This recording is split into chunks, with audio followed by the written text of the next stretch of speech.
Friends, कैसे हैं आप? आशा करते हैं कि बहुत ही अच्छे होंगे। और आज हम आपके लेके आए हैं हिस्ट्री की वीडियो। क्लास 12 की ये वीडियो है। इसमें हम 20 MCQ क्वेश्चन को कवर करेंगे। ठीक है, ये बहुत ही इम्पोर्टेंट क्वेश्चन है क्लास 12 के नज़रिए से। चलिए इस फर्स्ट क्वेश्चन को स्टार्ट करते हैं। पहला क्वेश्चन कह रहा है कि सिंधु सभ्यता का कौन सा स्थल मृतकों का टीला कहलाता है? तो ऑप्शन है आपके पास चुनहुदड़ो, हड़प्पा, मोहनजोदड़ो, कालीबंगन। इसका राइट आंसर जो हो जाएगा वो हो जाएगा ऑप्शन सी, यानी कि मोहनजोदड़ो को हड़प्पा सभ्यता या सिंधु सभ्यता का मृतकों का टीला कहलाता था। उसके बाद सेकंड क्वेश्चन कह रहा है कि भारतीय पुरातत्व का पिता कहलाता है। भारतीय पुरातत्व जो उसका पिता किसे कहा जाता है? कनिंघम को, जॉन मार्शल को, SR राव को या मार्टिमर व्हीलर को। तो इसका राइट आंसर जो हो जाएगा वो हो जाएगा ऑप्शन ए, यानी कि कनिंघम को भारतीय पुरातत्व का पिता कहा जाता है। उसके बाद क्वेश्चन थर्ड कह रहा है कि सिंधुवासी निम्न धातु प्रयोग नहीं करते, यानी कि सिंधु सभ्यता में वहाँ के जो रहने वाले लोग थे उन लोगों को किस धातु के बारे में ज्ञान नहीं था? तो तांबा के बारे में, लोहा के बारे में, सोना के बारे में या कांसा के बारे में।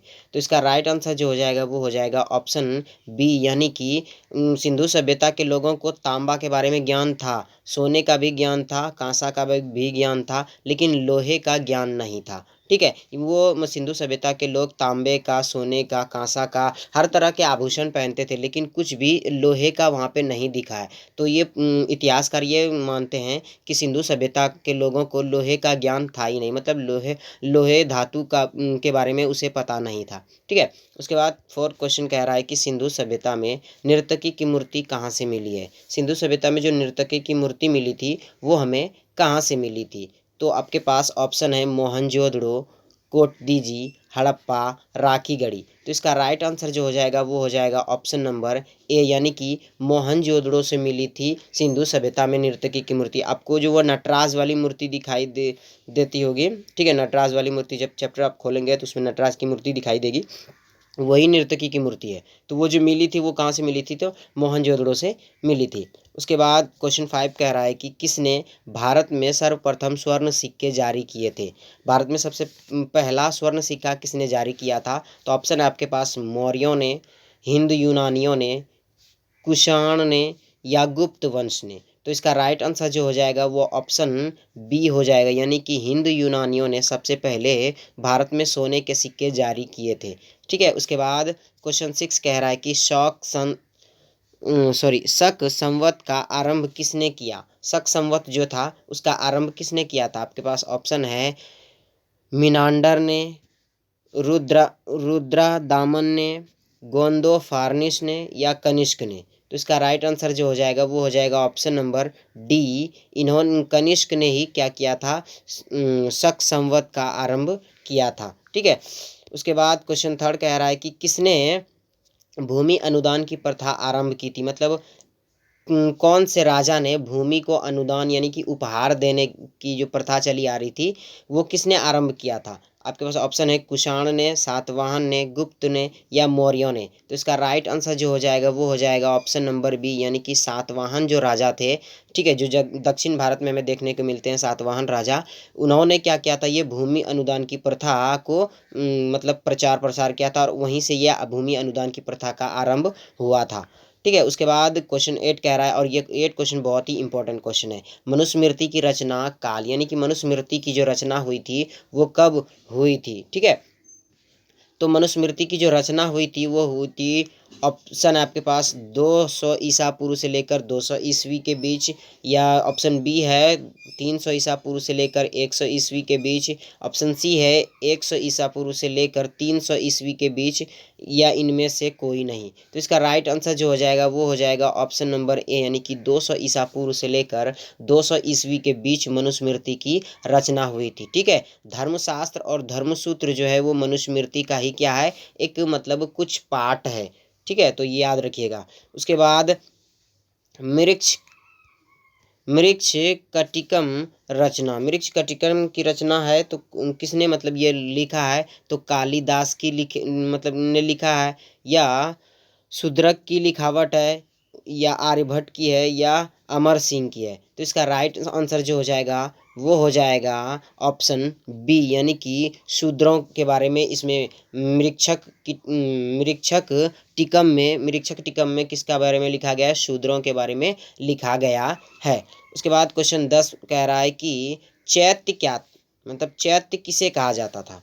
ठीक है, तो ऑप्शन है आपके पास घर को, पाठशाला को, या गौशाला को, या पूजा स्थल को। तो चैत्य जो कहा जाता था वो कहा जाता था पूजा स्थल को। यहाँ पे लोग पूजा करने जाते थे, उसी को मतलब चैत्य कहा जाता था, चैत्य के नाम से उसे ही जाना जाता था।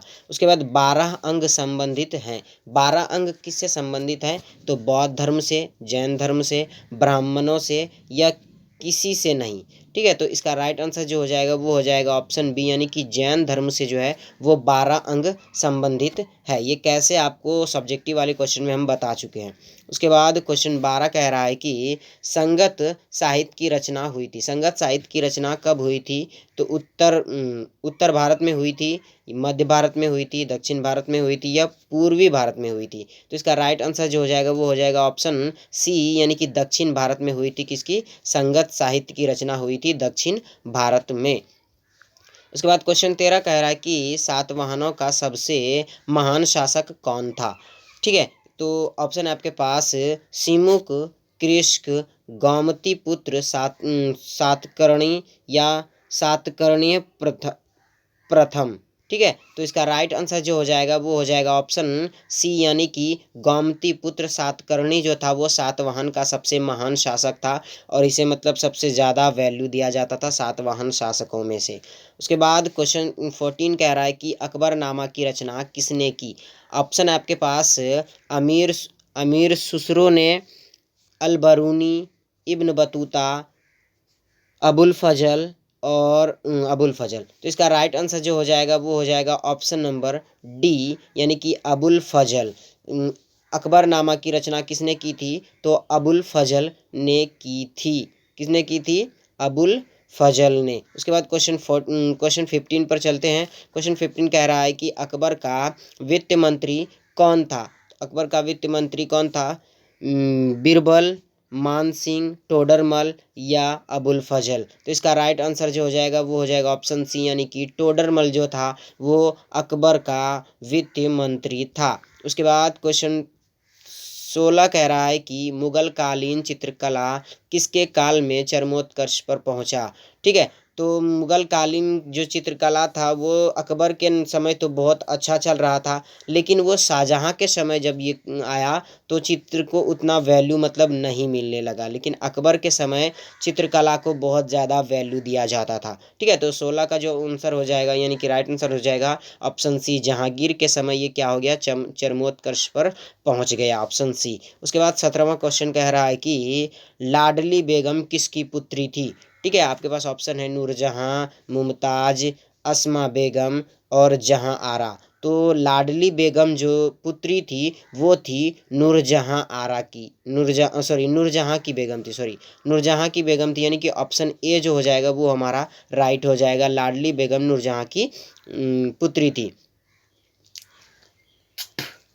और उसके बाद क्वेश्चन 19 कह रहा है कि भारत की अंतिम मुगल सम्राट कौन था? मतलब भारत का जो सबसे आखिरी मुगल सम्राट था, राजा था, वो कौन था? आपके पास ऑप्शन है शाहजहां, औरंगजेब, मुजम्मद शाह, या मुजम्मद शाह, उसके बाद बहादुर शाह जफर। तो इसका राइट आंसर जो हो जाएगा वो ऑप्शन डी हो जाएगा। बहादुर शाह जफर था मतलब मुगल का अंतिम शासक। ठीक है, भारत का अंतिम मुगल शासक जो था वो बहादुर शाह जफर था। उसके बाद इस वीडियो का ये लास्ट क्वेश्चन है कि गौपुरम से आप क्या समझते हैं? गौपुरम क्या था? तो ये गौपुरम आपको मिलेगा दक्षिण भारत में। ठीक है, तो गौपुरम मंदिरों का प्रवेश द्वार था, गाय का एक प्रकार था, या पूरा पुराजस्व का एक प्रकार था, भूराजस्व का एक प्रकार था। भूराजस्व जानते हैं, मतलब कर वसूलने का एक प्रकार था, या नृत्य की एक प्रकार थी। तो क्वेश्चन 20 का जो राइट आंसर जो हो जाएगा वो हो जाएगा ऑप्शन ए, यानी कि मंदिरों का एक मंदिर जो था, एक भव्य मंदिर था, और उस भव्य मंदिर का जो प्रवेश द्वार था उसी का नाम रखा गया था क्या? तो गौपुरम। ठीक है, ये गौपुरम रखा गया था। मंदिरों का प्रवेश द्वार जो था उसी का नाम रखा गया था गौपुरम। अगर ये वीडियो आपको पसंद आता है तो कमेंट में आप ज़रूर लिखिएगा अपना राय, और अपने दोस्तों के साथ शेयर भी ज़रूर कीजिएगा। और अगर आप चैनल पर पहली बार हैं तो इसे सब्सक्राइब कर दीजिएगा, और वीडियो अगर आपको अच्छा लगा हो तो लाइक भी कर दीजिएगा। तो मिलते हैं एक नई वीडियो के साथ, तब तक के लिए जय हिंद जय भारत।